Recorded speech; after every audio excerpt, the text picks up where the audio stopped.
Pues al menos, no sé, ¿qué te gusta? ¿Un 10% deberías estar ahorrando? Claro. En donde tú quieras, en la Afore, en un plan personal de retiro, ahorra en CETES, ahorra en una cuenta, no sé, de inversión, donde sea. Y ahorra a largo plazo, ¿no? Para que tengas los recursos suficientes para que cuando llegue la edad de retiro tengas una vida digna, ¿no? Carmen, muchas gracias por estar aquí el día de hoy.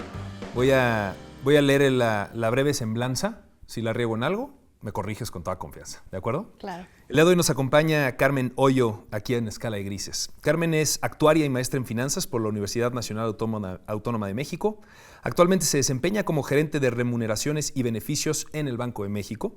Su experiencia en temas de pensiones abarca el ámbito de la administración pública, es decir, la CONSAR y la Comisión Nacional de Seguros y Fianzas, así como en la iniciativa privada, en BBVA Research y Allianz México. Ha sido expositora en seminarios tanto en México como en el extranjero, en temas de pensiones, hipotecas inversas e inclusión financiera. Ha publicado artículos sobre sistemas de pensiones e inclusión financiera en revistas internacionales arbitradas. Carmen, muchas gracias por estar aquí, muchas gracias por el tiempo, vaya currículum, y es un tema que creo que merece no nada más una plática, sino toda una vida, ¿no? que son las pensiones. Así es que muchas gracias por tomarte el tiempo. ¿Cómo estás? No, pues al contrario, muy bien, muchas gracias, muy contenta de estar aquí para platicar de ese tema tan interesante y tan importante para todos, como son las pensiones, ¿no? Totalmente de acuerdo, y tiene que ver con una cuestión cultural, creo Así yo, es, ¿no? Sí. Me gustaría abordar la plática, Carmen, si te parece bien. Yo veo las pensiones como dos maneras. Uno, conocer en dónde estamos parados a nivel pensiones, es decir, lo que la ley en México al menos incluye, ¿no? Lo que era el Seguro Social y ahora son las Afores, etcétera, etcétera. Esa es una parte de regulación que seguramente tú nos vas a poder explicar y ahorita te pregunto. Y la otra parte, la cultura financiera de yo tener, independientemente de ese recurso del gobierno, yo tener un hábito de estar haciéndome un ahorro. ¿Te parece? Abarcamos la primera parte primero de la plática. Hay mucha confusión porque de entrada, por ejemplo, mi papá está retirándose en estas épocas, ya se retiró. Y él se retiró claramente con un régimen distinto al mío. Empecemos, si te parece, Carmen, ¿cuáles son esos dos regímenes? ¿Por qué mi papá tiene cierto, cierto beneficio que vía el gobierno obtuvo? ¿Y por qué yo voy ahora a jubilarme en otro esquema totalmente distinto? ¿Qué te parece? Sí, muy bien. Mira, básicamente vamos a empezar dos pasitos atrás para decirte más o menos cómo está el tema en general de pensiones en México. En México no es que exista un solo sistema de pensiones, en realidad son varios sistemas que coexisten, pero no necesariamente están conectados. El que todo el mundo conoce o es el más, pues no sé, que todo el mundo ha oído hablar de eso es el IMSS, ¿no? Las pensiones del IMSS. Pero entonces, por ejemplo, aquí depende en qué sector trabajas, ¿no? Si, por ejemplo, tú estás en la iniciativa privada, pues tu patrón está obligado a afiliarte al IMSS, que es el Instituto Mexicano del Seguro Social. Sin embargo, si trabajas en el gobierno federal, tú no cotizas al IMSS, cotizas al ISSSTE. Si eres un trabajador como tal de la Secretaría de Hacienda, por decir algo. Y estamos hablando ahorita de trabajadores formales, ¿no? O sea, eso también es una gran diferencia que ahorita vamos a abordar. O sea, estamos hablando de trabajadores formales que cotizan al IMSS o al ISSSTE. También, desde luego, existen sistemas más pequeños, por ejemplo, los gobiernos estatales, ¿no? O sea, está el Instituto de Seguridad Social del Estado de México, ¿no?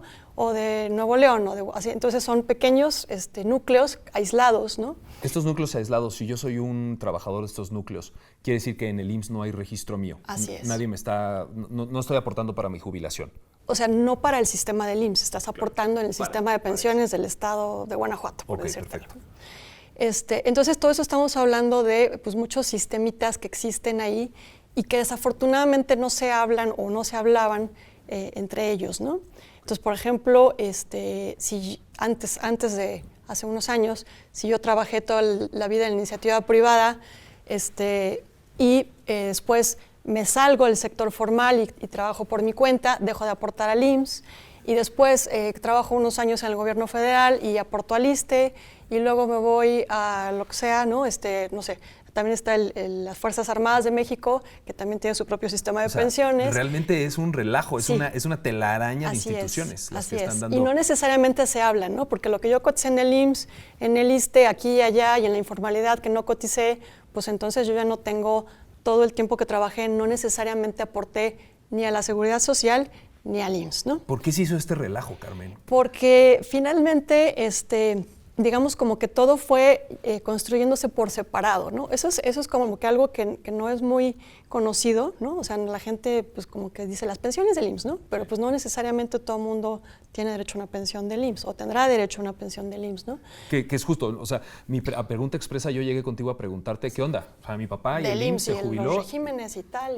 Y yo no sabía que existía una estructura de esta naturaleza. Así es. Entonces se fue armando armando poco a poco y pues así, ¿no? Digamos como la Ciudad de México un poco, ¿no? ¿Por qué está toda así? Porque fue surgiendo, ¿no? Entonces claro, realmente fue improvisada. No hubo una planeación de un principio de vamos a hacer esto. O sea, empezó a surgir estos pequeños núcleos y pues bueno, cada quien vive en un microcosmos ahí, ¿no? Ahora, dime una pregunta. En estos microcosmos que me estás poniendo, que me encanta la definición de estos diferentes universos, ¿todos tienen las mismas condiciones? Es decir, ¿aportaban lo mismo para jubilarse con lo mismo? No, también era un relajo. No, también cada es en diferentes condiciones de aportación, es completamente diferente, un universo distinto cada quien, ¿no?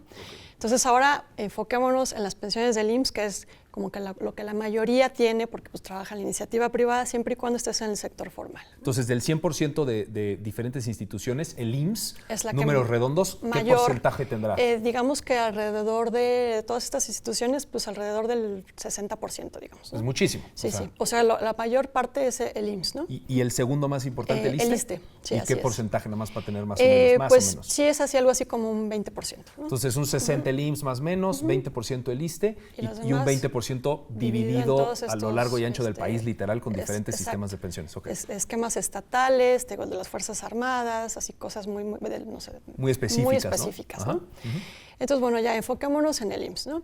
Supongamos que eres un trabajador formal, que ahorita vamos a hablar del tema de la informalidad en México, que como sabes es un tema pues bien complicado, ¿no? O sea, la tasa de informalidad en México está alrededor del 60%, ¿no? Digamos, ahorita más o menos el 56, 57%, pero en los últimos años han dado en niveles de 60%. Esto quiere decir, de la gente que está económicamente activa en México, que yo tengo idea que son como 60 millones de personas. Sí, más o menos. Más o menos, ¿no? Entonces, si México tiene 120, 130 millones de habitantes, la mitad está en edad de producir, es económicamente activa. Lo que tú me dices es que de esos 60 millones, 50% más o menos está en el sector formal. Sí. ¿De acuerdo? Ok.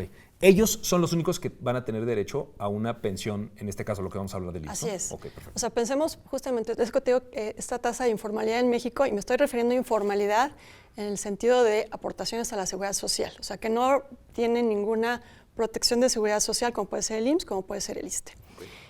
Entonces, ¿qué pasa con todas esas personas? Piensan, ¿no? O sea, todos los que trabajan en los tianguis, los que son comerciantes, los que son incluso profesionistas. Estoy hablando de arquitectos, doctores, abogados que trabajan por su cuenta y no cotizan al IMSS, ¿no? O sea, cuesta trabajo imaginarnos a unas personas como este tipo que, pues digamos, es un trabajo que reciben honorarios y tal, pero para la parte de seguridad social no son formales porque no aportan al IMSS, ¿no? O sea, sí pagan impuestos. Sí pagan impuestos. Y por eso sí son formales, pero para una cuestión de pensiones están considerados como dentro de la parte informal. Así es. Ah, qué interesante. Entonces también es esa doble acepción, ¿no? A ver, informales, estamos hablando todo el tiempo de la parte de que no estás aportando al IMSS, ¿no? Okay. Entonces puede ser, ya te digo, así un trabajador independiente o puedes tener un negocio, pero pues no aportas al IMSS, ¿no? Okay. Entonces, digamos, hablamos, esta tasa de informalidad, pues, ¿qué es lo que hace? ¿No? De todas las personas, como tú dices, ocupadas, pues alrededor del 50 y tantos por ciento, vamos a poner números redondos, 60% es informal y no aporta al IMSS. Entonces, solo el 40% de todas las personas que trabajan están en un sistema de seguridad social, ¿no? Entonces, pues ahí ya estamos hablando de... Números redondos son económicamente activas, son 60 millones en México. De ahí el 60% es informal, no sé, serán 35 millones, 40 millones. Sí. Entonces tienes 20, 25 millones de personas solamente aportando para su retiro. Así es. Nada más, ¿no? Sí. Ahorita el primer snapshot ya estoy alarmado, ¿no? Sí. Ya de entrada. Sí, de hecho sí es algo que tenemos que, como sociedad, pues sí tener en cuenta porque se nos viene una gran... no quisiera decir crisis, pero un gran problema a futuro, ¿no? Ok. Entonces, sigue, por favor, que estoy intrigado. Ahora o sea, las pensiones me encantan porque es un problema o un fenómeno, pues es que es multidimensional. O sea, por un lado, todo el mundo sabemos que la esperanza de vida ha crecido en los últimos años, ¿no? la gente ya vive más, qué bueno. Sin embargo, pues vamos a ver, hay una mayor esperanza de vida. ¿Qué es lo que pasa por otro lado? También demográficamente la gente cada vez tiene menos hijos, ¿no? Entonces, esto quiere decir que cada vez hay menos personas jóvenes y cada vez hay más personas de edad mayor, adultos mayores, que viven más tiempo, ¿no? O sea, es la famosa pirámide esta. Así es, la pirámide poblacional. De población se empieza a invertir. Exacto, que antes tal cual era una pirámide, ¿no? Porque pues tenías en la base a toda la gente joven y en el pico pues a la gente de edad avanzada, ¿no? Ahora, entonces eran los pocos. Ahora ya en vez de pirámide se está haciendo como un malvavisco, como un bombón, ¿no? O como un bombón, tal Exacto. cual. Ahora, esto no pasa en México, solo pasa en todo el mundo. Está pasando a nivel global. Es en todo el mundo y México no es la excepción. Entonces, esa es una característica que está pasando a nivel demográfico. Así es. Okay. ¿Y en la segunda me decías? Entonces, bueno, esta parte de que ya tenemos una mayor esperanza de vida, pues eso es muy bueno. Están viviendo más, claro. Están viviendo más, pero pues ahora entonces hay que preocuparnos por cómo va a ser la vida de esas personas, ¿no? O sea, que van a vivir más años y hay más gente pues de edades mayores en la población y si realmente tienen los recursos suficientes para hacer frente pues a esta mayor esperanza de vida y esta mayor longevidad que esperamos en el futuro, ¿no? A ver, pero dime una cosa, yo no lo entiendo. Yo trabajo con muchos matemáticos y muchos actuarios. Tú eres actuaria. O sea, por el simple hecho que yo veo un actuario, los respeto porque, wow, cómo les gira la cabeza, yo no soy actuario. Difícilmente sé sumar. ¿Cómo es posible que la regaron con el cálculo? O sea, estábamos en los 60s, ¿qué pensaron? ¿Que todo el mundo iba a vivir siempre 60 años? ¿O cómo estuvo la cosa? Sí, lo que pasa es que, o sea, estructuralmente hicieron una regada, ¿no? O sea, a ver, esto tiene muchos factores, ¿no? O sea, casi siempre se hace lo mejor que se puede en el momento que tienes enfrente, ¿no? Entonces, digamos que fue muy buena decisión que en los años 40 hicieran el Instituto Mexicano del Seguro Social y en ese momento dijeron, pues a ver, vamos a proteger, ¿no? O sea, porque acuérdense que el IMSS no nada más son pensiones, ¿no? Pues es enfermedades y maternidad, o sea, hay varias ramas del Seguro Social, ¿no? Riesgos de trabajo, invalidez y vida, y la rama que nos interesa, que es retiro, cesante y vejez, ¿no? Okay. Entonces, pues en ese momento, en los años 40, ¿qué pasaba con la población? Decían, pues a ver, tenemos mucha gente joven y tenemos pocos adultos mayores y la verdad es que pues, su esperanza de vida es, no sé, 10, 15 años después de que se jubilen, si es que se llegan a jubilar, ¿no?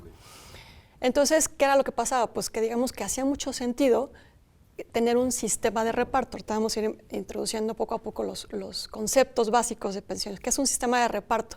O un sistema de beneficio definido, como era la ley del IMSS antes de la reforma del 97. Justo. Entonces, nada más para aclarar, antes del 97 era sistema definido. Un sistema de beneficio definido. Beneficio definido antes del 97. Es decir, como se jubiló mi papá. Así es. Okay. Y también se habla de un sistema de reparto. ¿Por qué reparto? Porque teníamos muchísima gente joven trabajando. Entonces el IMSS recibía las aportaciones de toda esta gente joven que trabajaba. Era una cantidad impresionante de dinero. Y tenía que pagar unas cuantas pensiones de unos cuantos que se llegaban a jubilar y que vivían pocos años, la verdad. Entonces, ahorita retomando el esquema, obviamente entonces ya me hace sentido que si la pirámide poblacional está así, donde tú tienes un grueso de gente joven, aportan poquitos viejitos, en los 40, 50, pues no hay ningún problema porque los de abajo están financiando a los de arriba. Desde luego, y el dinero sobra. De hecho, tan sobra el dinero que el IMSS dice, híjole, tengo un chorro de dinero, ¿qué voy a hacer?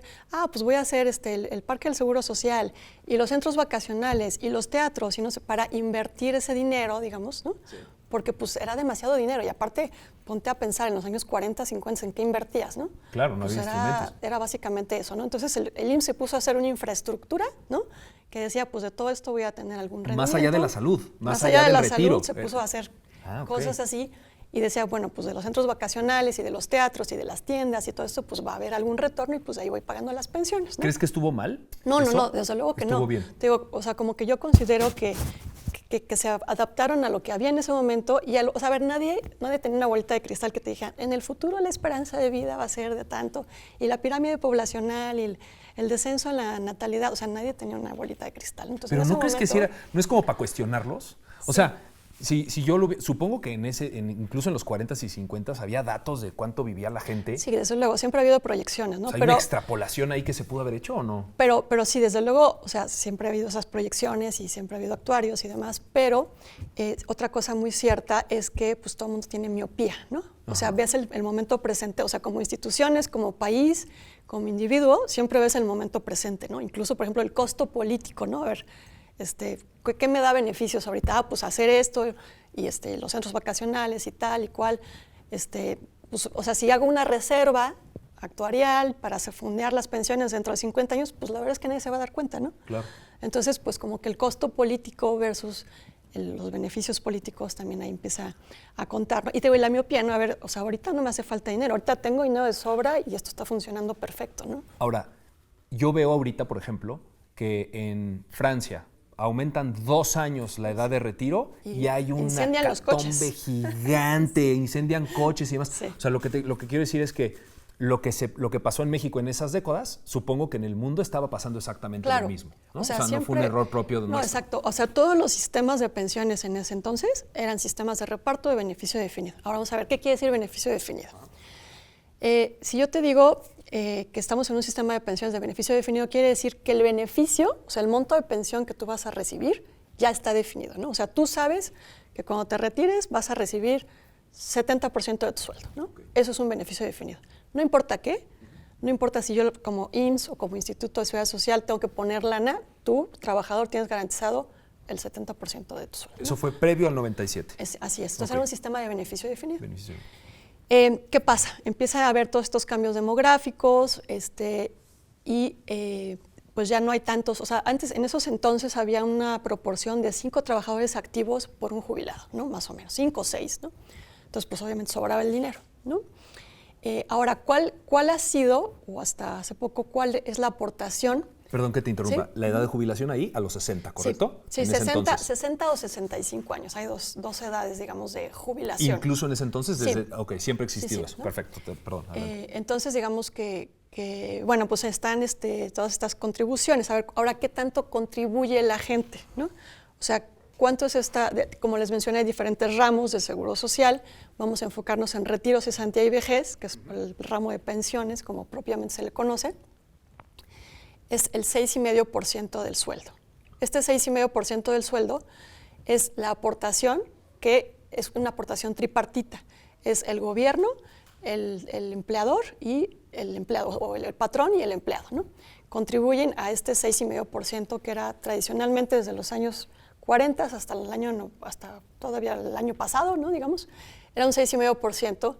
Digo que es una aportación tripartita donde mayormente la aportación cae en el patrón, ¿no? Entonces, antes del 97 yo sabía que era de beneficio definido, es decir, cuando yo me jubile voy a ganar X. ¿Cómo voy a ir ahorrando mes a mes? Se hacía con 3 ramas, con 3. El patrón, el gobierno y yo solo también estoy aportando. Y era el 6.5%. Ajá. Entonces, si yo ganaba 10,000 pesos, el 6.5, 650 pesos, se iban mes a mes a mi ahorro. Esto es previo del 97. Al IMSS, ¿no? Digamos, al IMSS, perdón. Era directamente la aportación al IMSS. Exacto. Y el IMSS ahí tenía su reserva y iba pagando las pensiones. Entonces, así es como funcionaba. Y primordialmente de ese 6.5%, ¿quién aportaba más? El patrón. Siempre ha aportado más el patrón. Perfecto. O sea, el trabajador aporta alrededor de 1.13% de su sueldo. O sea, es nada. Y si yo comparo ese 1 punto y cachito por ciento con el resto del mundo... Uy, pues ahí hay de todo un poco, porque por ejemplo, en Chile es el 10%. ¿El trabajador aporta el 10%? Sí, así es, ¿no? ¡Wow! Okay. O sea, la contra verdad el 1 es y cacho aquí. muy bajito esa parte que nosotros como trabajadores aportamos a nuestro retiro, ¿no? Increíble. O sea, si haces la cuenta, un 1.13% de tu sueldo es lo que te gastas en gastos hormigas del café y el estacionamiento, o sea, es nada, ¿no? Claro. Realmente. Okay. Pero entonces, entonces con estas aportaciones del 6,5% que reciben de todos los trabajadores activos, pues con eso tenían sus reservas, tenían sus dinero invertido en diferentes cosas y de ahí iban pagando las pensiones y de ahí pues no había ningún problema porque tuvieran 5 o 6 activos por un jubilado y pues todo estaba súper bien. Okay. Empiezan a hacer las proyecciones actuariales y ven pues que en el futuro va a estar pasando todo esto y pues que... ¿Esta preocupación cuándo habrá arrancado? Pues mira, yo creo que, o sea, a partir de los años 70 es cuando empieza a haber todo este cambio en las políticas incluso de planificación familiar, ¿no? De que la gente empieza a tener menos hijos y se empieza a ver, o sea, digo, es a lo largo de los años, pero claro. Yo creo que, a ver, cuando empezó así como que a preocuparse, años 70s, 80s. Okay. Y esto no nada más es México, o sea, es en todo el mundo, porque justamente en esos años 80s es cuando se viene la reforma de pensiones en Chile, ¿no? Chile teniendo en Latinoamérica como ese abanderamiento. Esa referencia, o sea, esa referencia. Fueron los Chile pioneros. siempre ha sido pionero en sistemas de pensiones y demás. Entonces, bueno, pues por ahí en los años 80 nos empieza a preocupar, demás, pues empiezan las reformas de pensiones en todo el mundo en los que empiezan a decir, a ver, pues dadas las tendencias demográficas, pues resulta que no nos va a alcanzar, ¿no? O sea, si seguimos con este sistema de reparto de que con las aportaciones de los activos yo agarro y se las pago a los jubilados, pues va a empezar a haber más jubilados, menos activos, los jubilados viven más tiempo y pues no nos va a alcanzar. Nos vamos a quedar sin lana. Nos vamos a quedar sin lana. Tenemos de dos, o subimos las aportaciones o hacemos otro esquema, otro tipo de sistema de pensiones donde no sea un beneficio definido, que yo no te voy a garantizar cuánto sea tu pensión. Y entonces empiezan a migrar los países a un esquema de contribución definida. ¿Qué quiere decir esto? Aquí la contribución, como su nombre lo indica, es la que está definida. Yo sé cuánto aporto a mi pensión, ¿no? El 6,5%, no sé cuánto voy a recibir para lo que me alcance, ¿no? Ahora, agarrando la idea de Chile, la primera opción de métele más lana a tu ahorro, pues yo supongo que tampoco funcionaba porque ya los chilenos aportaban ¿qué porcentaje? Nosotros 6,5%, ellos aportaban en ese entonces mucho más. Sí, o sea, el 10%, ¿no? O sea, mi punto era a lo mejor aportaban el doble y aún así no les iba a alcanzar. Así es, sí, porque finalmente te digo, con estas tendencias demográficas, la esperanza de vida y demás, no hay dinero que alcance, ¿no? O sea, no sale, ¿no? Tendrías que aumentar. Por ejemplo, recuerdo que en México se hizo alguna vez una estimación, cuando estaban viendo el tema de la reforma y demás, cuál debería ser la aportación de los trabajadores activos al IMSS, tal que sea suficiente para pagar a los pensionados que se proyecta que haya en el futuro. La cifra andaba alrededor del 30%. ¡Wow! ¿No? Entonces, obviamente, no le puedes decir a los patrones, pues, aportar. Cállate, ¿no? Póntela del o sea, el Puebla, 30%, imagínate, sí, o sea, pero si nos ponemos a pensar un poquito, o sea la verdad es que son matemáticas elementales, o sea, a ver, yo trabajo, ¿qué te gusta? 30 años, ¿no? De vida activa, 30, 35 años. Digamos, alguien empieza a trabajar a los 25 años, trabaja un poquito más, ¿no? Porque ponle tú 40 años, trabajamos 40 años para que te retires a los 65 años, qué bonito el número. A los 65 años, ¿cuántos más años esperas vivir? ¿Te gusta 20? Sí. Hasta los 85. Entonces, si yo trabajé 40 y con lo que yo ahorré voy a hacer, digamos, los ahorros suficientes, ya sea a través de un sistema de pensiones o con mis propios ahorros o lo que sea, para vivir 20 años sin trabajar, pues entonces tendría que estar ahorrando la mitad de mi sueldo. Claro. Si yo lo guardaba bajo el colchón, ¿no? Sí. O una tercera parte de mi sueldo, si quieres, ¿no? Sí. Porque desde luego no tienen los mismos gastos cuando estás jubilado que cuando estás activo y demás. Sí, pero no el 6%. No el 6%, ¿no? O sea, te digo, y gracias a la magia del interés compuesto, pues esto es un poquito menos del 50 o un poquito menos del 30, pero desde luego es un número, o sea, como para que nos demos cuenta así, digo, en matemáticas muy básicas. Aquí no estamos hablando de nada de... Que era muy bajo de todas muy maneras. Bajo, ¿no? Sumamente bajo. No alcanzaba. Pero es una reforma de pensiones en la cual tenemos que cambiar, ¿no? O sea, cambiar completamente de un esquema de beneficio definido a uno de contribución definida. Claro, esto no es fácil, ¿no? O sea, de la noche a la mañana... Pero ¿cuál es el beneficio? Perdón que te interrumpa, porque, o sea, si tú me dices, pues yo prefiero saber cuánto me voy a jubilar. O sea, ¿cuál es el beneficio ahora? Ya sé que alcanzan las pensiones, pero si ahora lo único que yo sé es cuánto voy a aportar, sí, pero pues cuánto voy a recibir al final, o ¿cuál era el punto? El punto es, net vas a recibir menos, pero lo único que ya sabes es que vas a estar aportando X cantidad, ¿o cuál es el punto? Digamos que es para hacer financieramente sostenible el sistema de pensiones, ¿no? Porque de continuar con un esquema de beneficio definido, o sea, tú tienes que garantizarle al trabajador una pensión de X monto, entonces, pues el gobierno y el patrón y a ver quién tiene que estar aportando para alcanzar ese número. Entonces, digamos que eso no es financieramente sostenible. El costo fiscal, el costo de las aportaciones patronales, incluso el costo para el mismo trabajador, podría ser muy alto. Entonces, lo que dicen es, vamos a crear un sistema de contribución definida, donde haya cuentas individuales, donde cada quien, digamos, obviamente con la aportación tripartita, vamos a aportar a unas cuentas. Esa se mantiene, la aportación tripartita se mantiene. Sí, la aportación tripartita se mantiene. Vamos a aportar unas cuentas de ahorro para el retiro. O sea, el IMSS ya no va a manejar los recursos, no va a invertir las reservas, van a ser cuentas individuales donde los recursos pertenezcan al trabajador. Esto es algo súper importante, porque, a ver, ¿qué pasaba antes? Ok, yo trabajaba al IMSS, cotizaba 500 semanas, que era el requisito para tener derecho a una pensión. 500 semanas son alrededor de 10 años más o menos, ¿no? Y llegaba y, si cumplía los requisitos, me pensionaba, ¿no? ¿Qué pasaba si no te pensionabas? O sea, las mujeres la gente que digo las mujeres porque pues en ese entonces, ¿no? Antes de los años 70s, 80s, había muchas mujeres que trabajaban un rato, se casaban, tenían hijos y ya no regresaban a trabajar. Entonces, todas esas aportaciones que se hicieron al IMSS, pues se quedaron ahí, ¿no? ¿Esa gente no se las llevaba? No se las llevaba porque llegaban, o sea, dejaban de trabajar o estaban alternando entre el sector formal e informal y no llegaban a juntar las 500 semanas de cotizaciones y no tenías derecho a una pensión. Y no tuviste derecho a una pensión, pero tampoco te llevaste un peso de lo que ahorraste, ¿no? Entonces eso se perdía. Eso es algo súper importante que hay que tener en cuenta, que ahora ya no es así, ¿no? Entonces, básica, así como en matemática muy sencilla, dime si estoy mal, pero antes del 97 quiere decir que el IMSS, dentro de su bolsa de dinero, le daba a la gente. Agarraba una misma bolsa y le daba a la gente y una serie de consistencias.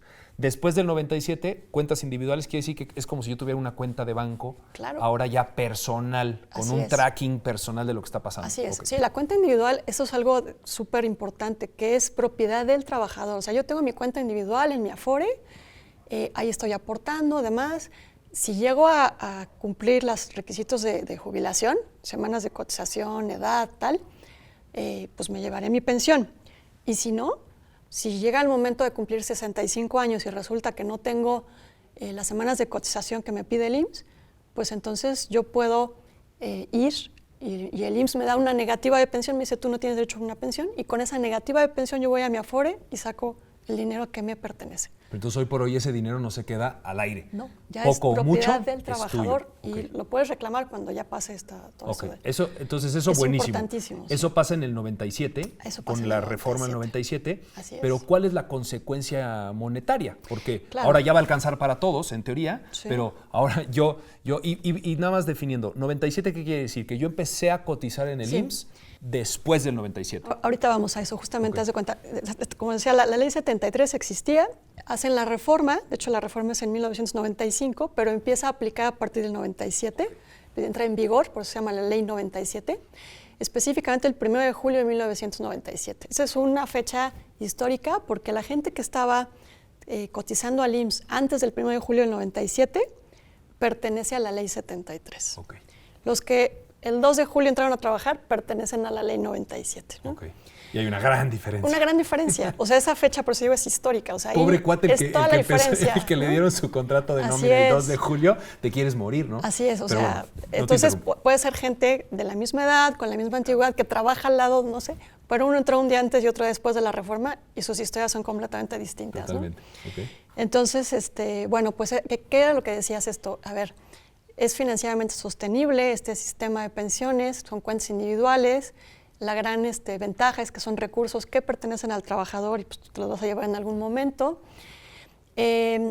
Ahora, ¿por qué podría no ser tan buena noticia todo esto? ¿No? Pues aparentemente pues, se oye padrísimo. ¿Obtengo más lana, la misma lana o menos lana? Eso es lo que a mí me interesa, ¿no? Y a todos esta bola de capitalistas que están aquí grabando. Sí. O sea, ¿voy a obtener más lana o menos lana? Entonces, con lo que yo llegué a juntar en mi Afore al final de mi vida laboral, con eso voy a tener que comprar una pensión, ¿no? Para lo que me alcance, ¿no? Entonces, justamente eso es como que el gran tema que todo el mundo tenemos que estar súper conscientes. A ver, ya no es, o sea, como que la gente está muy habituada a pensar que es responsabilidad del gobierno el que yo reciba una pensión, ¿no? Por ejemplo, hay encuestas que ha hecho el INEGI, que también ha hecho la CONSAR, ¿no? O sea, con todo este tema de expectativas a la jubilación o cómo la gente percibe, cómo va a financiar, digamos, cómo financiarse, de qué va a vivir cuando ya se jubile, pues empiezas a hacer las encuestas y hay respuestas desde que le dicen, a ver, ¿cuál va a ser su fuente de ingresos a la jubilación? Y hay gente que dice, me van a mantener mis hijos. O voy a recibir dinero del gobierno, ¿no? Hoy por hoy esas son las respuestas. Hoy por hoy. O incluso algo que me da, pues así como que digo, híjole, ¿en qué lugar vivimos? Surrealista. Sí. Hay gente que dice, Dios proveerá, ¿no? Esa también es una respuesta muy común. ¿no? ¿En serio esa es una de las respuestas? Dios proveerá. Entonces, pues qué bueno, pero pues también hay que empezar a ahorrar, ¿verdad? Pero hay que proveerle también, ¿no? Al Señor. Ajá. Entonces, entonces justamente es, pues estos recursos que yo voy a juntar en mi Afore es para lo que me alcance en su momento, ¿no? Ahora, esto es la gran importancia que reviste el hacer pues no sé, un poco más de concientización a la población, porque la gente también, el tema del retiro y de la pensión no es un tema que a todo el mundo le preocupe ahorita, ¿no? Por ejemplo, tú tienes un estudiante universitario que sale a los 25 años muy feliz de la vida a conseguir su primer trabajo, y si tú le dices, oye, tu pensión, dice, ¿de qué me hablas? O sea, tengo 25 años y voy a empezar a trabajar, o sea, no me preguntes ahorita de que voy a hacer algo en 40 años. Eso ¿no? es de viejitos. Ajá. Pero si tú le dices a esa persona, híjole, estás en el mejor momento para empezar a ahorrar, ahorita que va a empezar tu vida laboral, desde ahorita empieza a ahorrar, para que en 40 años te puedas jubilar y que tengas un ingreso suficiente para tu retiro, pues ahí sería otra historia, ¿no? Y si tú empiezas o sea, porque la gente no sabe nada de pensiones y es lo que menos le interesa, ¿no? Bueno, pero retomemos esa idea del 97. Entonces, post 97, yo sé ahora cuánto voy a estar contribuyendo mes a mes, igual con la aportación tripartita. Así es. ¿Y es el mismo 6.5%? Fíjate que hubo una reforma, o sea, en el 97 vamos a hablar un poquito de qué es lo que implica la reforma del 97. Lo que implica es que, digamos, tú sigues aportando, o el patrón sigue aportando al IMSS para todos los otros ramos, ¿no? Enfermedades y maternidad, riesgos de trabajo, invalidez y vida. Para el ramo de retiro, cesantía y vejez, que es 6,5%, en vez de que la aportación se vaya al IMSS, ahora se va a las AFORES, ¿no? Las AFORES, hay que acordarnos que son instituciones especializadas que se crearon con esta reforma para administrar los recursos para el retiro, ¿no? El ahorro para el retiro específicamente. Surge precisamente con esta reforma esta figura de las AFORES, que en otros países recibe diferentes nombres como administradoras de fondos de pensiones, las AFPs en todo Centroamérica, Chile y demás, y son reguladas por CONSAR, la Comisión Nacional del Sistema de Ahorro para el Retiro, ¿no? Entonces, digamos que es una pieza más del sistema de pensiones, las AFORES, a partir del 97. Entonces, pues desde luego que se empieza a ver, ¿no? A lo largo del tiempo, la primera pregunta es, o sea, ¿cómo me voy a pensionar? O sea, ¿cuál es la diferencia de la pensión con ley 73 y la pensión con ley 97? ¿No? Entonces empiezan a hacer cuentas, ¿no? Pues mira, si la tasa de rendimiento es de tal y tu esperanza de vida y tal, pues va a ser más o menos tu tasa. Eso es otro concepto muy importante, tasa de reemplazo. Por ahí se menciona mucho en el tema de pensiones. ¿Qué quiere decir? Mucho. ¿Qué quiere decir? Esto no es otra cosa más que qué porcentaje de tu sueldo vas a recibir como pensión, por ejemplo. Dejo de recibir mi sueldo y me reemplazas con un porcentaje de ese sueldo. Okay. Si tú ganabas 10,000 pesos y ahora tu pensión es de 4,000, pues es el 40% de tasa de reemplazo, ¿no? Entendido. Entonces, vayamos a previo del 97. Así es. La tasa de reemplazo previo del 97, ¿cuál era? Fíjate que ¿cuál es? ¿Cuál sigue siendo? Porque como te decía, toda la gente que todavía estamos trabajando, yo soy de esas. Eres de las afortunadas. Sí, que entré a trabajar antes del 1 de julio del 97, pues yo soy ley 73. Entonces, ¿cómo se calcula mi pensión de ley 73? Tomas como base los últimos 5 años de salario cotizado al IMSS. Okay.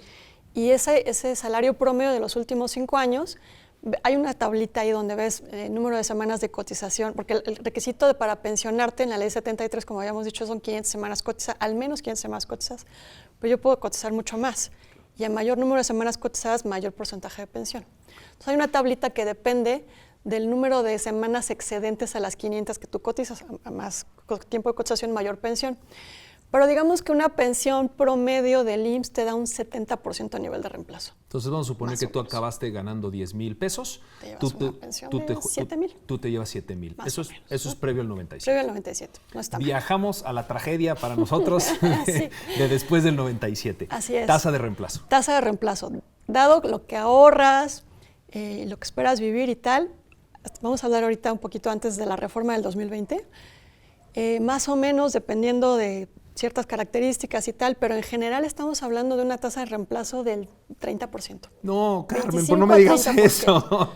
Entonces, del 30%. 10,000 pesos yo me acabo jubilando. Bueno, 10,000 pesos yo tengo mis últimos salarios. Lo que mi papá se va a llevar, los 7,000 pesos, yo me voy a estar llevando 3,000 pesos. Sí. Sí. Entonces, acabamos la entrevista y nos vamos a no gastar ni un peso.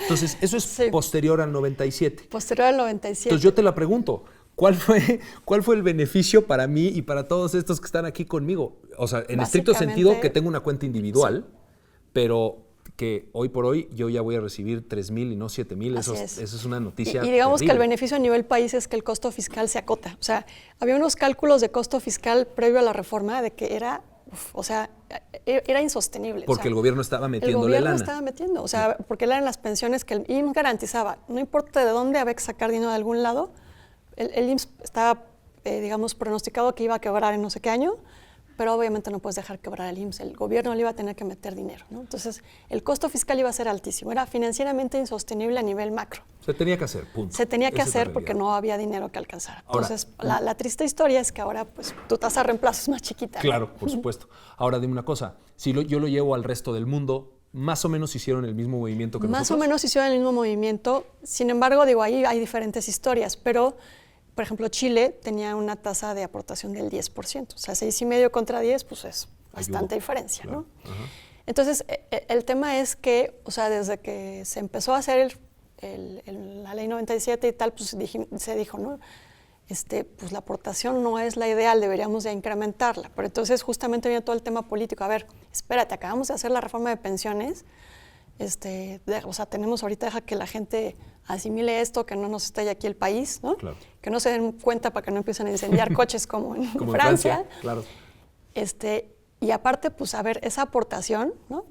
O sea, que el diagnóstico está hecho, 6,5 es poco. Sí. Hay que aportar más. ¿Quién va a aportar más? ¿El trabajador? Claro. ¿El patrón? ¿El gobierno? Es una politiquería gigantesca definir el incremento, ¿no? Así es. Ajá.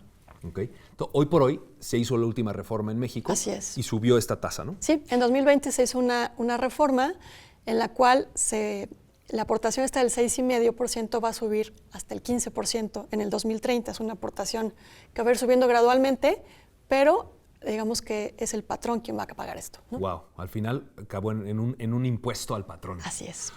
¿Un Chile, por ejemplo, sigue en el 10 o también lo incrementó a los 15? Han estado incrementando un poquito, pero más o menos allá andan en esos niveles, ¿no? O sea, un 15% es algo bastante mejor que lo que tenemos ahorita, ¿no? Voy a retomar una cuestión del IMSS nada más. Hay mucha gente que a mí me pregunta, ¿qué pasa si le pasa algo al IMSS? El retiro de mi papá se va a ir al demonio. O sea, hoy por hoy ya es limitado ese en inglés se le conoce el liability del gobierno, ¿no? O sea, hoy por hoy ya el gobierno sabe esa gente cuánto le debe a cuánta gente y obviamente yo supongo que jamás dejarán tronar este Así tipo es. para dar certidumbre, ¿no? a la gente, porque hay claro. mucha gente que sí lo piensa y sí lo pregunta, ¿no? Y es por ejemplo, te digo mi caso, ¿no? O sea, yo todavía voy a trabajar otros 20, 25 años y espero que entonces todavía me toque mi pensión de ley 73, claro, ¿no? O sea, apostando todo a eso. Claro.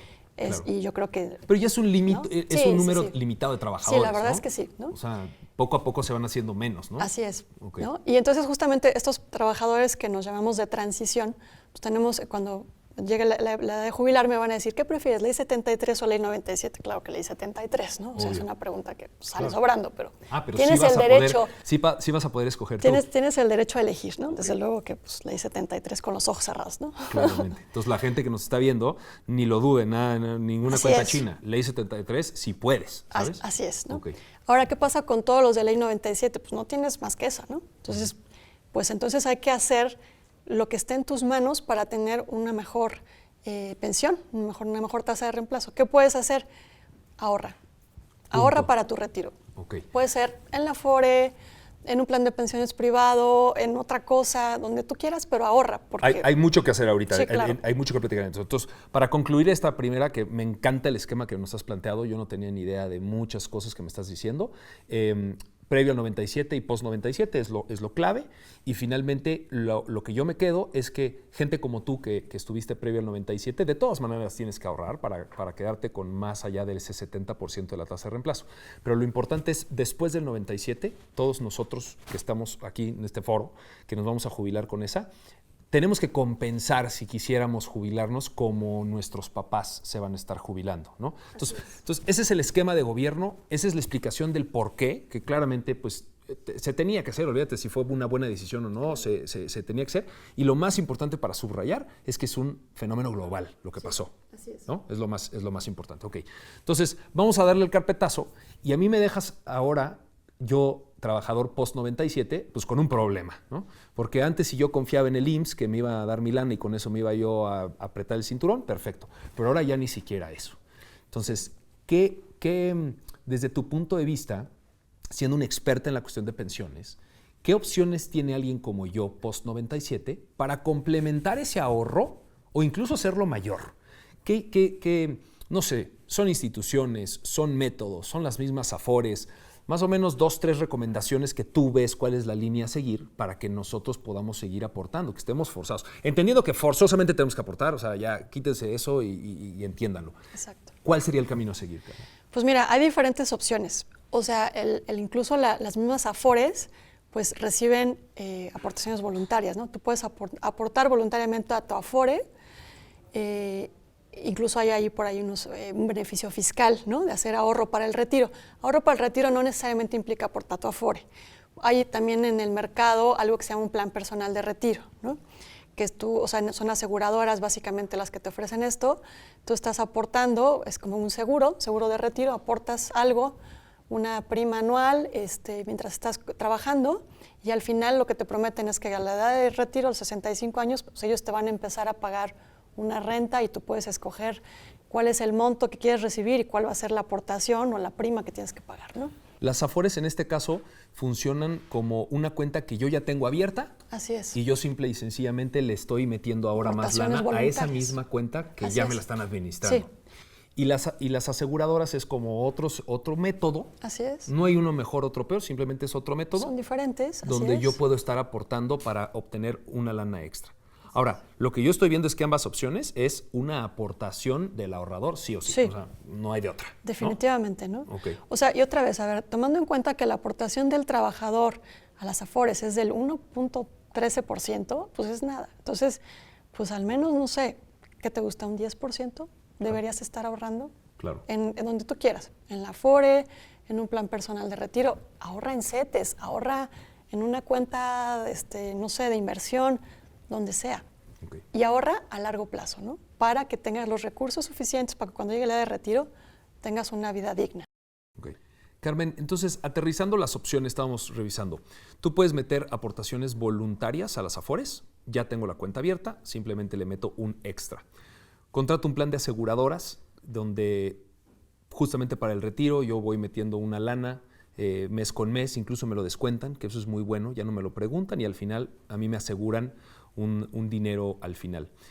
No sé si estés de acuerdo, yo utilizo la idea de, como mucha gente, es muy fácil ya abrir una cuenta de inversión, o ya sea en CETES Directo, en una casa de bolsa, y ahí tú también puedes hacer esas aportaciones voluntarias a tu cuenta y invertirla en un CETES es muy sencillo, ¿no? Pero bono, en un bono, lo que tú quieras, sí, ¿no? O sea, los instrumentos están ahí. Así Ahora, es. el común denominador es que depende de nosotros hacerlo, ¿no? Así es. Porque esta aportación post-97 no me lo preguntan. El patrón lo aporta por mí, a mí me lo descuentan de mi sueldo y el gobierno lo aporta. No hay bronca. Pero el otro componente sí es de voluntad. Sí. Es de cultura financiera. Yo lo plantearía. Y es algo que a mí en México me preocupa. Parte de hacer escala de grises y hacer este esfuerzo es concientizar un poquito este tipo de cosas. Entonces, ¿cómo cambiamos esa cultura financiera? Porque ahorita antes de que entráramos, que me encantó cómo tú a tu hija le has fomentado desde el día cero, desde el kinder casi, tienes que ahorrar. Pero hay muchos invitados que se han sentado aquí enfrente de mí que han hecho muy buena lana, que han sido exitosos, y cuando yo les pregunto, oye, ¿a ti tuviste ese legado por parte de tus papás y demás acerca de la cultura financiera? Muchos me dicen que no. Aún así fueron exitosos y entonces ellos ya fueron cambiando su forma de pensar. Pero mi punto es que no viene esa cultura. ¿Cómo le haces? O sea, y te lo pregunto porque tú se lo diste a tu hija, pero ¿tú lo recibiste de familia o fue? No. Esa es una pregunta. No, digamos que eso fue pues parte de mi experiencia profesional que vi, ¿no? O sea, todo este tema de, híjole, pues hay que ahorrar. Entonces, en tu casa no venía esa cultura. En mi casa no venía esa cultura. Mis papás son médicos y nada que ver con números, ni finanzas, ni mucho menos, ¿no? Pero bueno, entonces justamente yo, o sea, tengo 2 hijas y yo dije, a ver, hay 2 reglas de oro. No gastes más de lo que ganas y ahorra todo lo que puedas, ¿no? Al menos un 10%, no todo lo que puedas, o sea, un 10% es muy bueno, ¿no? Que sea un hábito desde que empieces a trabajar. Si tú no cuentas con ese dinero y lo ahorras, pues vamos, no lo extrañas, ¿no? Claro. Esa digamos, inercia que tiene la gente y esa miopía, o sea, si tú le preguntas a alguien, oye, ¿cómo te quieres gastar ahorita? Tienes 1,000 pesos, ¿te los quieres gastar ahorita o en 10 años? No, pues ahorita, ¿no? Y esa inercia de no ahorrar, no, es que ¿sabes qué? Si le preguntas a alguien, ¿por qué no ahorras? No, porque no me alcanza. No te alcanza porque estás acostumbrado a gastarte todo lo que recibes. Claro. Si tú estuvieras acostumbrado de los 10 pesos que recibo, voy a ahorrar 1 y los otros 9 los gasto. Entonces, pues ya, digamos que no cuentas con ellos y está apartado, ¿no? Yo muchas veces he hablado, y no sé si estás de acuerdo, pero, por ejemplo, alguien que tiene sobrepeso, generalmente puede tener una enfermedad, pero para aquellos que no tienen una enfermedad como tal, tienen malos hábitos. Sí. Tienen un mal hábito alimenticio, una mala costumbre de no hacer ejercicio, etcétera, etcétera. Para mí, el ahorro y la inversión como segunda derivada, pero el ahorro también es un hábito. Claro. Creo yo que recibo mi cheque de mis 10,000 pesos mensuales y esos 1,000 pesos, de una manera habitual, yo tengo que estar acostumbrado a depender de 9, no de 10. Así es. Y eso es un cambio, desde mi punto de vista, bastante tonto, porque si yo contrato un plan de estos de seguro, a mí ni siquiera me pregunta la aseguradora. Ya me lo descuenta el mes a mes y yo ya no veo ese ingreso, pero yo ya estoy asegurando que en un futuro yo ya voy a tener una lana ahí asegurada. Entonces, a lo mejor es un pequeño cambio, ¿no? Deberíamos de salir de la universidad con un sello de voluntariamente tienes que pasar ahí para contratar este esquema de seguro, esta aportación extra de las Afores. No sé, pero es un hábito, ¿no? Y es más, creo yo que tus papás como doctores, ahora tú financiera, pero ¿no se necesita saber de finanzas para saber que tienes que ahorrar? Porque ese es el otro pretexto que yo encuentro. Es que yo no sé de números, es que yo no sé de los mercados y no tienes que saberlo. Le hablas a tu casa de bolsa, a la aseguradora, al cuate de la Afore y se hace en un segundo. ¿No crees Claro. ¿No crees? Sí, la verdad es que lo que hay que hacer es conciencia en la gente de la importancia de ahorrar, y no solo para el retiro, o sea, pues cualquier imprevisto que tienes, pues tendrías que tener ahí un fondo de contingencia, ¿no? Para hacer frente a cualquier cosa que salga, ¿no? Ahora, me voy a remontar ahora un poquito porque también he recibido muchas preguntas de amigos míos que ven el estado de cuenta hoy por hoy de su Afore. Aquellos que sí están preocupados por la Afore, no sé si están contribuyendo o no, pero sí ven que en la Afore han tenido buenos rendimientos y de repente han tenido malos rendimientos. Y ahorita cuando estamos platicando esto en el 2023, no han tenido buenos rendimientos por con condiciones globales que no vamos a explicar. Pero platícame cómo funciona el hecho de que, aunque yo vea un rendimiento bajo en un fondo de pensiones, tengo tiempo adelante justamente como el aliado. ¿Cómo ves este rollo del rendimiento y el tiempo para que la gente no se preocupe cuando de repente abra ese estado de cuenta de esa Afore y ha visto que no ha sumado, que al contrario, le ha seguido aportando y de todas maneras sigue restando? Así es. Pues mira, finalmente las Afores, que son las administradoras de fondo para el retiro, tienen unas CIEFORES, que son las sociedades de inversión de fondos para el retiro, ¿no? Esas sociedades de inversión o CIEFORES pues tienen que hacer inversiones en los instrumentos que le permite por regulación la CONSAR, ¿no? Básicamente, ¿no? Entonces hay un portafolio de inversiones permitidas y autorizadas por CONSAR y pues ya cada CIEFORE pues determina su estrategia de inversión. Ahora, el ahorro para el retiro es un ahorro a largo plazo y efectivamente recibimos todos los trabajadores afiliados al IMSS un estado de cuenta y podemos ver cuánto vale nuestro fondo para el retiro en ese momento. ¿Qué pasa? Digamos, las Afores pues invierten en bonos gubernamentales, en algo por ahí de deuda, en varios instrumentos financieros y obviamente, pues como todas las inversiones, pues tienen sus altos y sus bajas por crisis financieras, por situaciones macroeconómicas, coyunturales, X cosas, ¿no? ¿Qué pasa con ese valor que yo veo en mi estado de cuenta? Híjole, pues me aportaron tanto y el rendimiento fue tanto y la comisión es tanto y pues, sí, como dices, pues ya hasta perdí dinero, ¿no? Desde mi momento. No perdiste dinero porque tú no realizas la pérdida si no sacas tu dinero, ¿no? O sea, digamos que eso es como si fuera una casa, ¿no? Tú compras una casa y te puede valer 5 millones de pesos y al rato construyen un centro comercial y una autopista y ya subió, ¿no? Tuvo una plusvalía y al rato pues ya se van toda esta infraestructura y es un barrio peligroso y pues baja, ¿no? Pero pues la casa sigue siendo la misma, ¿no? O sea, realmente todas las condiciones externas es lo que determina la minusvalía o la plusvalía de un bien raíz. Es igual con los fondos para el retiro, ¿no? Tú puedes ver que en determinado momento suben o bajan y son minusvalías o plusvalías solo si te cambias de afores y sacas el dinero o si te retiraras en ese momento que están abajo, realizas la pérdida.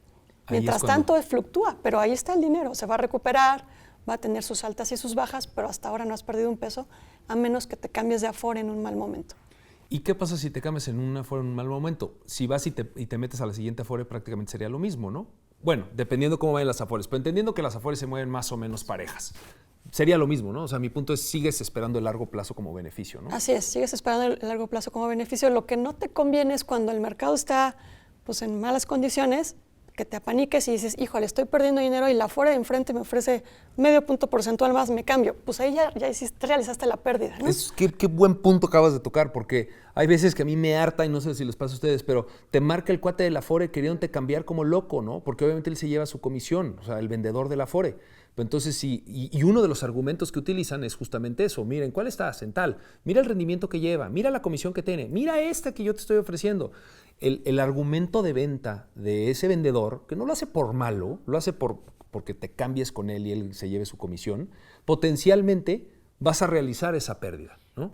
O sea, sí es algo muy valioso que exista competencia entre las afores y que tú puedas escoger estar en una afore o en otra. Sí es muy bueno, digamos que en condiciones normales del mercado, si yo veo que mi afore pues, le está yendo medio mal y que la de al lado está bien, pues dices, oye, comparas rendimientos, a ver, históricos, tal, no sé. Y dices, híjole, sí me conviene irme a esta afore. Pero cuando el mercado está en buenas condiciones, lo que no debes hacer es cuando vienen estas bajadas del mercado, a cambiarte de afore. Ese es el peor momento para cambiarte de afore. Más bien, si viene un mal momento, una crisis financiera, todo se viene así como que pas, hacia abajo, espérate. O sea, espérate que se recupere un poco el mercado, que haya mejores condiciones macroeconómicas y tal, y entonces sí cámbiate de afore a la que consistentemente está demostrando tener un mejor desempeño y un mejor rendimiento que en la que estás. ¿Y la información dónde la puede tomar la gente? Mira, pues desde luego en el estado de cuenta, pero también para comparar las les afores, recomiendo, también incluso en tu estado de cuenta, ya por regulación de CONSAR, tiene que aparecer un comparativo de los rendimientos que te ofrecen las diferentes afores. Y también existe la página de la Conducef y desde luego la página de CONSAR. También existe la página de la AMAFORE, que es la Asociación Mexicana de Afores. Todas estas tres instituciones te dan los comparativos, las estadísticas. CONSAR ha hecho un esfuerzo muy importante en educación financiera para el retiro, para hacer asequible a la población en general toda esta información tan complicada y explicarte así como que súper sencillo todos estos temas que hemos estado platicando, ¿no? Tanto de los rendimientos, del cambio de afore, de la pensión IMSS, la ley 73, la ley 97, hay mucho material muy bueno en el cual, digamos, es algo que está completamente al alcance de la gente que no necesariamente es una experta ni tendría por qué serlo, ¿no? Carmen, un par de preguntas más te tengo. La primera es la certidumbre, dejarle claro a la gente que su ahorro está metido en un afore hoy por hoy, pero estas instituciones, y más allá de las instituciones, todo el gremio como tal, el sector de pensiones, las afores en México, es uno de los organismos más regulados, cuidados, con el ojo clínico, incluso organismos internacionales, ¿sabes? O sea, para decirle a la gente qué certidumbre pueden tener de que su ahorro está metido justamente en este tipo de instituciones. Sí, esa es una muy buena pregunta. El sistema de ahorro para el retiro, como se conoce a toda esta parte de las afores, está regulado por la Comisión Nacional del Sistema de Ahorro para el Retiro, que es la CONSAR. La CONSAR es el regulador y el supervisor de que precisamente todas las afores cumplan con las reglas de inversión, ¿no? Por ejemplo, que estén los activos invertidos en instrumentos permitidos por el régimen de inversión, que desde luego tienen una evaluación previa de riesgo y demás, ¿no? Está continuamente monitoreado por la CONSAR, ¿no? Incluso la Junta de Gobierno de la CONSAR está constituida por representantes de los patrones, de los trabajadores, del gobierno federal, Hacienda, Banjico. O sea, es algo que sí está muy regulado y que desde luego tiene que estar financieramente, vamos, o sea, algo que no puedes aparecer de la noche a la mañana, porque la cantidad de activos administrados por las Afores es de 17.8% del PIB. Wow. Casi una quinta parte de lo que es México a nivel económico está en así las es. Afores. Del 97 para acá se ha acumulado esa tal cantidad de recursos, que es casi el 18%. ¿Cuánto habrá sido el IMSS como tal previo al 90 como porcentaje? Pues no te sabría decir, porque era un poco difícil de evaluar, por eso que tengo que tenían inversiones, pues que en los deportivos, pero que en mucho el teatro, más bajo, que en el... obviamente. Sí, desde luego no se llegaron a acumular esa cantidad de recursos. Y con esta reforma del 2020, donde de aquí al 2030 nuestra aportación va a seguir y seguir, ¿ese porcentaje del PIB está proyectado como que sea más del 17%? Sí, claro, eso va a seguir creciendo y especialmente porque ahora va a estar administrando pues más aportaciones como porcentaje del sueldo de los trabajadores. Otra cosa muy importante, porque digamos todo tiene como sus detallitos, estas aportaciones que hemos estado hablando, porcentaje del sueldo, este 6,5% y que va a incrementar un 15%, digamos tiene un tope, ¿no? O sea, aunque alguien gane 300,000 pesos, el tope de aportaciones para el IMSS son 25 UMAS, que son alrededor de 75,000 pesos ahorita. ¿Qué significa UMA? Unidad de medida y actualización. Okay. ¿No? Okay. Entonces, digamos, aunque tú ganes 300,000 pesos, tu tope de aportaciones al IMSS es el 6,5% de 75,000 pesos, ¿no? Entonces, todavía para gente que gana más de estos 25 UMAS, pues su nivel de reemplazo con respecto al sueldo real, pues es más chiquito todavía. Sí, no, ni siquiera es ese 30%. Así es, ¿no? En términos porcentuales. Digamos que eso es nada más una pequeña acotación porque sí tiene sus cosas. Y digamos, este sistema de ahorro para el retiro, también ahorita estamos muy preocupados todos a nivel internacional y demás por la etapa de acumulación. Justamente es todo esto que estamos ahorrando para el retiro. Si empezó el sistema en el 97, pues ya empezaron a retirarse las primeras personas por este sistema o empezarán a retirarse en los próximos años. Y entonces empieza lo que se llama la etapa de desacumulación. Todo ese dinero que ahorraron las personas o a nivel sistema, pues va a salir de las Afores y va a empezar a cumplir su función, que pues es financiar el retiro de la gente, ¿no? Ahora, ahí también es una gran diferencia. Antes, en la ley 73, pues las aportaciones iban al IMSS, las administraba el IMSS y el IMSS me pagaba mi pensión. Ahora, las aportaciones de retiro, cesantía y vejez se van a las Afores, las administran las Afores y cuando llega la etapa de jubilarse, el IMSS no tiene nada que ver. Con esos recursos de las Afores, cada trabajador va a tener que comprar una renta vitalicia a una aseguradora de pensiones, también en el sector privado, que me ofrezca, digamos, el símil del IMSS, una renta vitalicia que me garantice que mientras yo esté con vida me va a pagar X cantidad de pensión, lo que yo alcance a comprar con lo que ahorré con mis recursos del Afore. También existe otra modalidad de pago que se llaman retiros programados, ¿no? Que en vez de comprar una renta vitalicia o una pensión con una aseguradora de pensiones, yo puedo optar por dejar mis recursos en la Afore y que la Afore me los siga administrando y que con mi esperanza de vida me dé una cantidad mensual, ¿no? ¿Qué recomiendas tú? Pues mira, hay dos diferencias básicas, ¿no? La renta vitalicia, una vez que tú decides que voy a comprar mi renta vitalicia con la aseguradora A, entonces la Afore, digamos que traspasa todos los recursos a la aseguradora y la aseguradora ahora va a ser quien administra esos recursos, tiene que pagarte el monto de pensión mientras tú vivas, ¿no? Y desde luego a tu viuda y tus huérfanos. Entonces, pues eso es algo que, digamos, es mientras el trabajador o el pensionado esté con vida, va a recibir ese flujo de manera cierta. Si tú lo dejas en un retiro programado en la Afore, pues es hasta que se acaben los recursos. Si tú sobrevives a tu expectativa de vida y te acabaste los recursos, pues ya se acabó, ¿no? Okay. O sea, ya no hay una garantía de que si sobrevivo más allá de lo esperado, pues ya se acaban mis recursos, ¿no? Okay. Entonces ahí está justamente el riesgo de longevidad, ¿quién lo corre? La aseguradora o tú mismo, ¿no? Ok, muy bien. La última pregunta, yo creo que es la más importante. Nos has dado una lectura increíble de las pensiones. Claramente tú debes de tener a nivel personal un plan. Entonces, lo que siempre le pregunto a la gente que se sienta en estas sillas es, tú en términos de porcentaje, si ves tu portafolio de inversión, ¿cómo lo manejas tú? ¿En qué lo tienes invertido, entendiendo que vas de aquí a el largo plazo? Fíjate que esa es una pregunta súper interesante porque yo no me había puesto a pensar, digo, a pesar de que pues, sí ahorro y tal, no me había puesto a pensar cómo está dividido mi portafolio personal, ¿no? Entonces me puse a hacer cuentas y resulta que pues, el 80% de mi patrimonio lo tengo en bienes raíces. 80. O el 80%. 80%. ¿Y por bienes raíces, departamentos, terrenos, lo que sea? Sí, sí, sí. ¿En México o por fuera? No, en México. Ok. En México, y luego un 15% lo tengo en ahorro para el retiro. Ok. Y un 5% en CETES. Wow.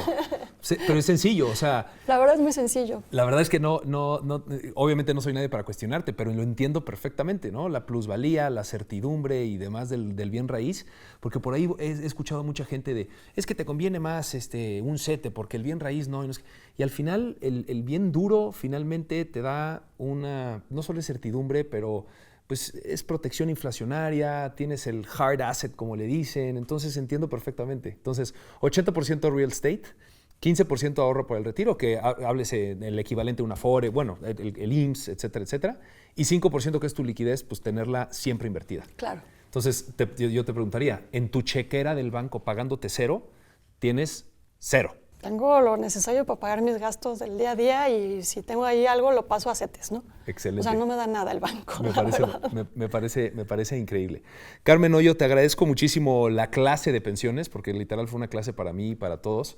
Espero que la gente que lo vea, pues las dudas que tenga, que las aclare, que las diga, pero creo que esto es una muy buena demostración y seguramente van a haber mucho feedback al respecto, así es que nos encantaría que fueras parte del elenco de Escala de Grises porque tienes muchísimo que dar. Claro, con mucho gusto. La verdad es que lo más importante es que, pues, hacer como que esta difusión, ¿no? Esta de educación financiera, el que todo el mundo sepa pues cuál es lo que nos espera y pues poder tomar las acciones a tiempo, ¿no? O sea, no sirve de que 5 años antes de jubilarme me preocupe por empezar a ahorrar porque ya fue muy tarde. Claro. ¿No? Desde un principio es importante ahorrar en lo que puedas, en lo que quieras, pero ahorra. Te agradezco muchísimo el tiempo por acá. Muchas gracias. Con nosotros Carmen Hoyo en Escala de Grises. Muchas gracias por estar con nosotros. Mi nombre es Oscar Luna Farel y nos vemos en el próximo capítulo.